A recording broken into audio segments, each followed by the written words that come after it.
దుర్మార్గమైన చట్టాలు తీసుకుని మంగళవారాన్ని పెంచడం జరిగింది. వీటన్నింటినీ వివరంగా తెలియజేయడం కోసం మన ఉభయ రాష్ట్రాలు ఉన్నప్పుడే అవార్డులో ఏర్పాటు చేసిన నాయకులు గౌరవ్ సార్ గారు, రాష్ట్ర అధ్యక్షులు ఉన్నారు, ఇప్పుడు రాష్ట్ర గౌరవ సలహాదారు ఉన్నారు, ఇచ్చేసి ఉన్నారు.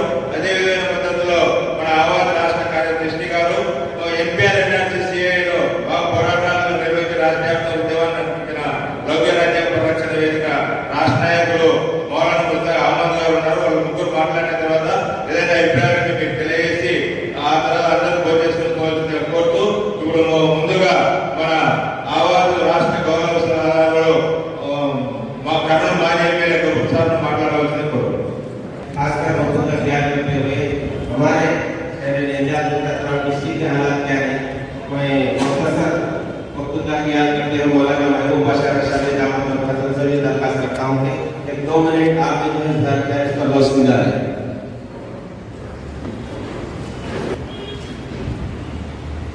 नहमदुहु व नसल्ली अला रसूलिहिल करीम, अम्मा बाद।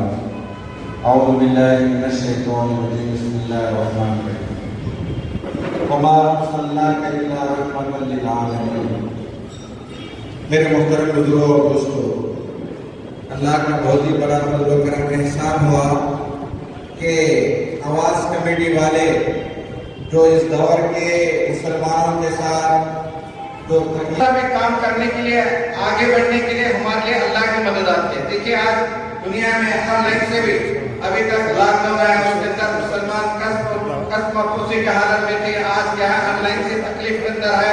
हमारे मुसलमान में यूनिटी न रहने की वजह से क्या है, आज तकलीफों के अंदर है। हमारा एक रहबर मुसलमान होना चाहिए, कोई सी पार्टी का भी क्यों ना हो। हमारे ये पार्टी वो पार्टी कौन हमारे साथ देने वाला नहीं, बल्कि हमारे एक मुसलमान एक नुमाइंदा होना, उस नुमाइंदे की तायद करके हम जिता लेंगे तो हमारे आइंदा हमारे मसाइल को हल करने के लिए, हमारे तरफ से मुकाबला करने के लिए अगर एक मुसलमान नुमाइंदा जैसे हमारा अब्दुल गफूर साहब जो हमारे माजी एमएलए हैं, हर वक्त हमारे नंदयाल में आते हैं, कभी विजयवाड़ा में मीटिंग रहती है, कभी गुंटूर में रहती है, कभी करनूल में, कभी नंदयाल में, हर वक्त आप सफर करते रहते हैं। आज हमारे लिए मुसलमान एक ऐसा लीडर, एक नुमाइंदा मुसलमान अब तो बोलना चाहिए। आज भी हमें गैरों के पास जाकर हाथ जोड़ने के कब तक खड़े होते रहेंगे वो। अगर मुसलमान की तायद कर लेकर मुसलमान एक पल्ले पर आएंगे, जैसे हमें नमाज पढ़ने के लिए सब एक बनते हैं। आवाज मोटिवेशन समावेशाనికి పిలిచినటువంటి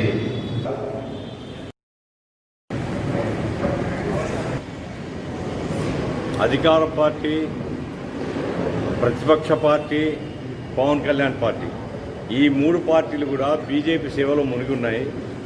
బీజేపీ యొక్క అజెండా భారతదేశంలో లౌకిక తత్వాన్ని బలపరచడానికి ఆటంకంగా ఉంది. భారతదేశంలో క్రమంగా మతత్వాన్ని పెంచుతున్నారు. కశ్మీర్లో 370 రద్దు చేయడం కానీ, అట్లాగే త్రిపుల్ తలాక్ పేరుతో ముస్లిం జైలుకు పంపే ఏర్పాటు చేయడం కానీ, ఇప్పుడు మళ్ళా సిఏఏ అమలు చేస్తామని నడ్డా గారు మొన్న చెప్తున్నారు. కాబట్టి మైనార్టీలకు వ్యతిరేక అజెండాతో బీజేపీ పనిచేస్తుంది. ఈ 3 పార్టీలు ఈరోజు బీజేపీ సేవలో ఉన్నాయంటే మైనార్టీలకు అనుకూలమా వ్యతిరేకమా, వీళ్ళ మీద ఒత్తిడి తీసుకొని రావాలని మేము ప్రజల్ని కోరుతున్నాము. సెక్యులర్ ఐడియాస్ను రాష్ట్రంలో బలపరిచే వాళ్ళందరినీ మళ్ళా కలిపి ఒక పెద్ద ఉద్యమాన్ని ప్రారంభించడానికి నంద్యాలతో ఈరోజు మేము ప్రారంభిస్తున్నాము. అన్ని జిల్లాలు తిరిగిన తర్వాత మరొక పెద్ద ఉద్యమాన్ని మేము స్టార్ట్ చేస్తాం. बड़ी खुशी की बात है कि आवाज़ कमेटी के फाउंडर और आवाज़ कमेटी के स्टेट कन्वीनर यहाँ मौजूद हैं।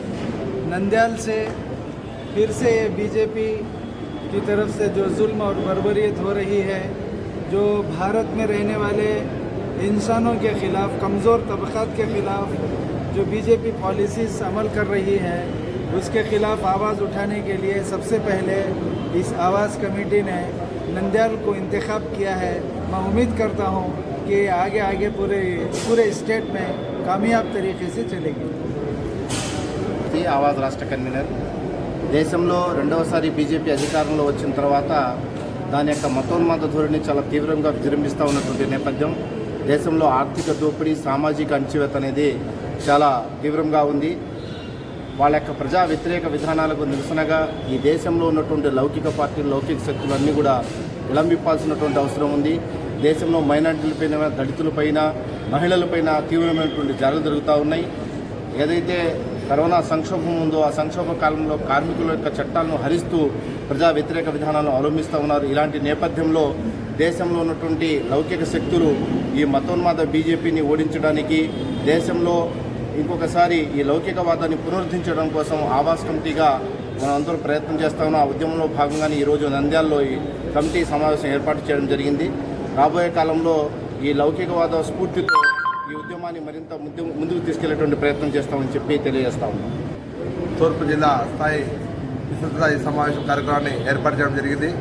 ఈ యొక్క కార్యక్రమానికి ముఖ్య అతిథిగా చేసినటువంటి ఆవాస్ కమిటీ వ్యవస్థాపక అధ్యక్షులు గఫూర్ సార్ గారికి, లౌకిక రాజ్యాంగ పరిరక్షణ వేదిక స్టేట్ కన్వీనర్ మౌలానా ముస్తాక్ అహ్మద్ గారికి, ఆవాస్ కమిటీ జిల్లా కన్వీనర్ సృష్టి గారికి అందరికీ కూడా మనస్ఫూర్తిగా నా యొక్క ధన్యవాదాలు తెలియజేస్తా ఉన్నా. ఈ యొక్క కార్యక్రమం ముఖ్య ఉద్దేశం కేంద్ర రాష్ట్ర ప్రభుత్వాలు మైనార్టీలపై వేస్తున్న తీరుకు నిరసనగా రాబో కాలంలో మా యొక్క పోరాటాన్ని ఏ విధంగా ముందుకు తీసుకుపోవాలి, మరి అదేవిధంగా కేంద్ర ప్రభుత్వం ఏదైతే రాజ్యాంగానికి విరుద్ధంగా ఎన్ఆర్సీ, ఎన్పీఆర్, సిఏ చట్టాలు తీసుకొచ్చిందో ఆ యొక్క చట్టాలను కూడా రద్దు చేసేంత వరకు మా యొక్క పోరాటాన్ని ముందుకు తీసుకుపోయే విధంగా ఈ యొక్క కార్యక్రమాన్ని రూపొందించడం జరిగింది. ఈ యొక్క కార్యక్రమంలో పాల్గొన్నటువంటి మైనార్టీ సోదరులందరూ కూడా నంద్యాల ఆవాస్ కమిటీ తరఫు నుంచి మనస్ఫూర్తిగా ధన్యవాదాలు తెలియజేస్తా ఉన్నాం.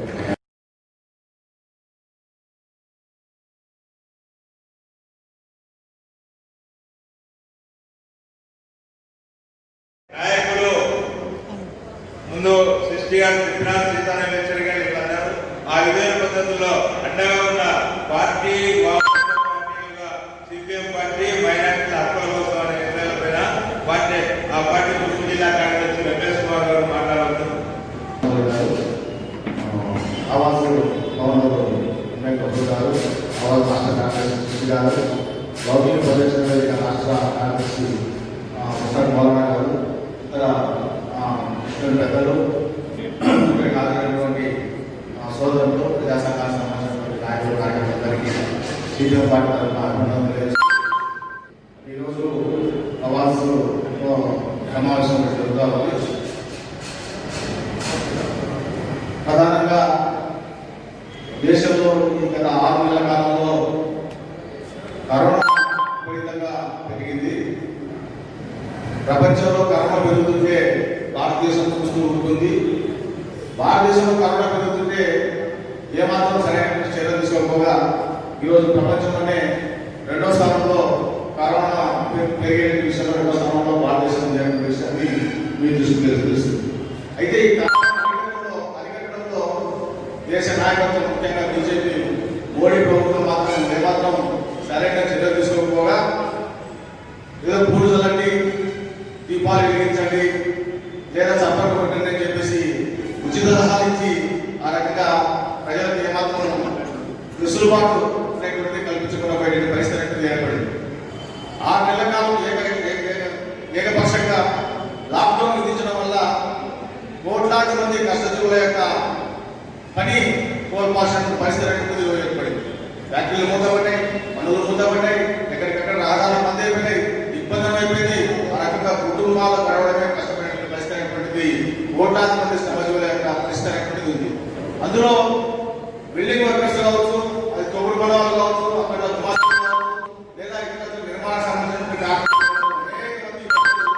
ఆకలితో అల్లాడాల్సిన పరిస్థితి. కాబట్టి కరోనా నేపథ్యంలో 6 నెలల పాటు ప్రభుత్వం ఏకపక్షంగా లాక్డౌన్ విధించి పరిశ్రమని బంద్ చేసిన ప్రభుత్వం ప్రజలను ఆదుకునే విషయంలో మాత్రం ఆ రకంగా విఫలమైనటువంటి విషయాన్ని సిపిఎం పార్టీగా చెప్తా ఉన్నాం. అందులో ఎక్కువ మంది నష్టపోయిన వాళ్ళు మైనార్టీ సోదరులు, ఎక్కువ మంది కష్టజీవులుగా ఉన్నటువంటి వాళ్ళు ఆ రకంగా నష్టపోయిన పరిస్థితి. కనీసం ప్రతి కుటుంబానికి 7,500 రూపాయలు ఇవ్వండి, 16 వస్తువులు ఇవ్వండి, వారికి ఉపాధి చూపించండి అని చెప్పేసి అనేక సందర్భాల్లో సిపిఎం పార్టీ ప్రభుత్వానికి చెవిగ్రామం లేదు. ఇంకొక రకమైన సహాయం చేయాలి. అనేక దేశాలు సహాయం చేసినాయి. ఒక్కొక్క కుటుంబానికి ₹1,00,000 కూపన్లు ఇచ్చేసి ఈ 6 నెలల పాటు మీద కూపన్లతో అంగంలో సరుకులు కొనుక్కొని బతకండి అని చెప్పేసి చాలా దేశాలు ఇచ్చినాయి. కానీ మన భారతదేశంలో మాత్రం ఆ రకంగా పేద ప్రజలకు ఎలాంటి కూపన్లు ఇవ్వలేదు, ఎలాంటి డబ్బులు ఇవ్వలేదు.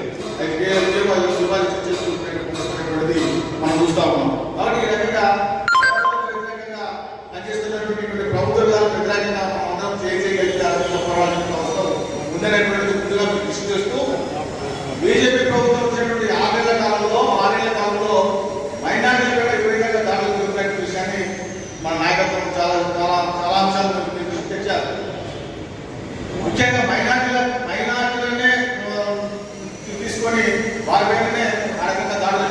రోజు వరకు కార్యక్రమిస్తున్నారు. గోమాంసం పెట్టుదల దేశవ్యాప్తంగా అనేక మంది మైనార్టీల మీద దాడులు జరిగాయి. కుటుంబాలు ఇచ్చినా చేసినారు. దారుణంగా హింసించి చంపేసినట్టు పరిస్థితి మనం చూస్తున్నాం. గోమాంసం ఒకటే కాదు, లవ్ జిహాద్ పేరు మీద ఈరోజు పెద్ద ఎత్తున దాడులు జరుగుతూ ఉన్నాయి. నిన్ననే ఉత్తరప్రదేశ్ లో యోగి ఆదిత్యనాథ్ ప్రకటించాడు, ఎవరైనా సరే లవ్ జిహాద్ పేరు మీద హిందూ అమ్మాయికి ఎవరైనా సరే పెళ్లి చేసుకుంటే ఇక వాటిని రామ్ సత్తా అయిన పద్ధతిలో అంటే వాటిని సంపేసేయ పద్ధతిలో యోగి ఆదిత్యనాథ్ అక్కడ చెప్తున్నాడు ఈరోజు బహిరంగంగా నాకు చంపేయండి అని చెప్పేటువంటి పరిస్థితి. మరోవైపు గర్భాసు పేరు మీద ఎక్కువ మంది మైనారిటీ వాదస్తులను ఈ రకంగా హిందూ మతస్థులకు రాబట్టుకోవడానికి అనేక రకాల తాజాలు అందించేసి గర్భాసు పేరు మీద అందజేసిన పరిస్థితి మనం చూస్తా ఉన్నాం. మరి మనం గమనించాల్సిన అవసరం ఉంది. ఈరోజు దేశంలో ఉన్నటువంటి చాలా సంస్థలు ఈరోజు మనకు వ్యతిరేకంగా పనిచేస్తున్నాయి. ముఖ్యంగా కోర్టులు, సుప్రీంకోర్టు లేకపోతే ఇతర ఈ సిబిఐ సంబంధించిన కోర్టులు ఇవన్నీ కూడా మనకు వ్యతిరేకంగా పనిచేసే పరిస్థితి. సుప్రీంకోర్టు తీర్పు బాబరీ మసీద్ మీద రివర్స్కి తీర్పిచ్చారు. అనేక సంవత్సరాలుగా ఇంటి ఆలోచన మారుతుందిలే చెప్పేసి మైనార్టీ ఊరుకుంటే వాళ్ళకి వ్యతిరేకంగా ఈరోజు తీర్పిచ్చి బాబరీ మసీద్ కాదు, భవిష్యత్తులో మధుర, భవిష్యత్తులో కాశీ, భవిష్యత్తులో దేశవ్యాప్తంగా అనేక రకాలైనటువంటి 3,000 పైగా మసీదుల పైన ఆ రకంగా దాడులు చేస్తామనే పద్ధతిలో ఆర్ఎస్ఎస్ సంయుక్త పరిషత్ బలమైన వాళ్ళు ప్రకటన చేస్తున్నారు. ఏం చూస్తున్నాం దానికి సంబంధించి వ్యతిరేకంగా ఈరోజు సుప్రీంకోర్టులో తీర్పిచ్చినటువంటి జడ్జిలకు రాజ్యసభ పదవి చేసి అలాగే సత్కరిస్తున్నారు బీజేపీ వాళ్ళు. అద్వానీ, మురళీ మనోజ్ లేదా ఉమాబాద్ లాంటి వాళ్ళందరూ పెద్ద ఎత్తున బాబరీ మసీద్ పడగొట్టాలని చెప్పేసి సాక్ష్యాధారాలతో సహా వీడియోతో సహా రకరకాల ఉంటే కూడా సిబిఐ కోర్టు వాళ్ళు ఎవరు ఏం పాల్గొనలేదు, ఏం లేదని చెప్పేసి క్లీన్ చికింగ్ చేయడం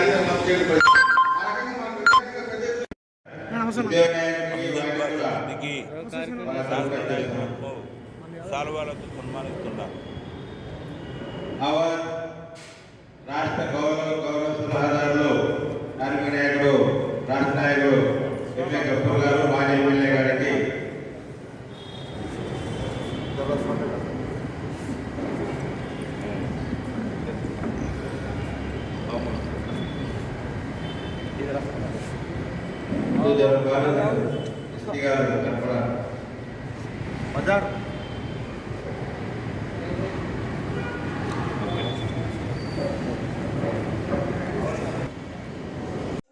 రాష్ట్ర కన్వీనర్ మౌలానా ముస్తాక్ అహ్మద్ మాట్లాడుతూ బీజేపీ ప్రభుత్వం చేస్తున్న మతతత్వ విధానాలను తిప్పికొట్టాలని అన్నారు.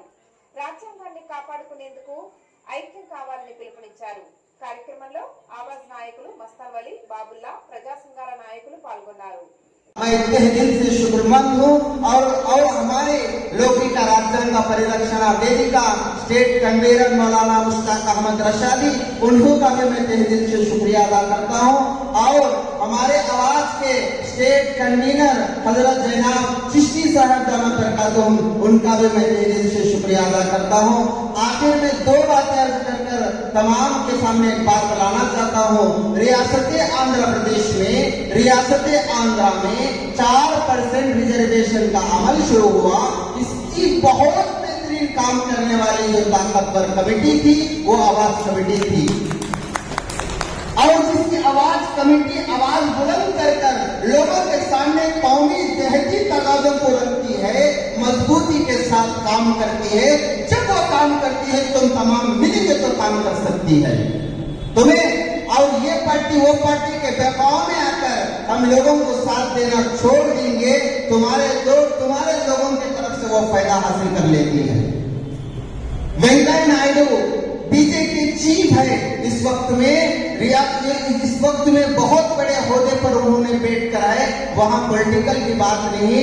उन्होंने एक मर्तबा जब केंद्र के मंत्री थे उनने अपने तरफ से एक बात जुमला इस्तेमाल किया है, वो बात कहा है किसी के धर्म के आधार पर किसी रिजर्वेशन नहीं बनेगी।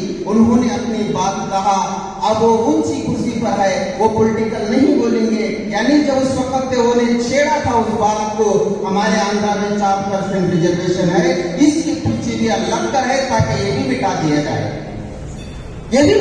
जाए। इसलिए मेरे दोस्तों, तुम आवाज कमेटी तुम्हारे लिए करने के लिए बहुत सख्त तैयार है। हमारे बड़े हमारे फाउंडर जो अब्दुल गफूर साहब माजी एमएलए कर्नूल ने बहुत अच्छी तरह से हमारे तशरीफ बात खुलकर कहा है।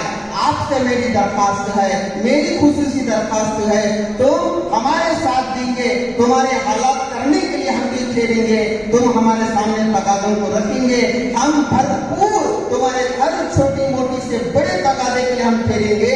जब हम मजबूत बनेंगे तुम्हें हमारे साथ ठहरेंगे इंशाअल्लाह। और जो अपने कामों को छोड़कर मजबूत के साथ हर आदमी छोटे से लेकर बड़े तक तमाम का मैं तहे दिल से शुक्रमंद हूँ, तमाम का बहुत शुक्रिया, जज़ाकल्लाह। जितने भी आप जो है बहुत बड़े जो सुने ही जो बोले ही, इन बातों को हमारी जिम्मेदारी बनती है कि हमें घरों तक पहुंचकर, हमारे गांव तक पहुंचकर, हमारे मंडलों में जाकर, हमारे नियोजकवर्ग में जाकर, हमारे पार्लियामेंट एरिया में जाकर जो बातें सुनेंगी उन तमाम को पहुंचाना, ये हमारी जिम्मेदारी बनती है। पहुंचेंगे इंशाअल्लाह।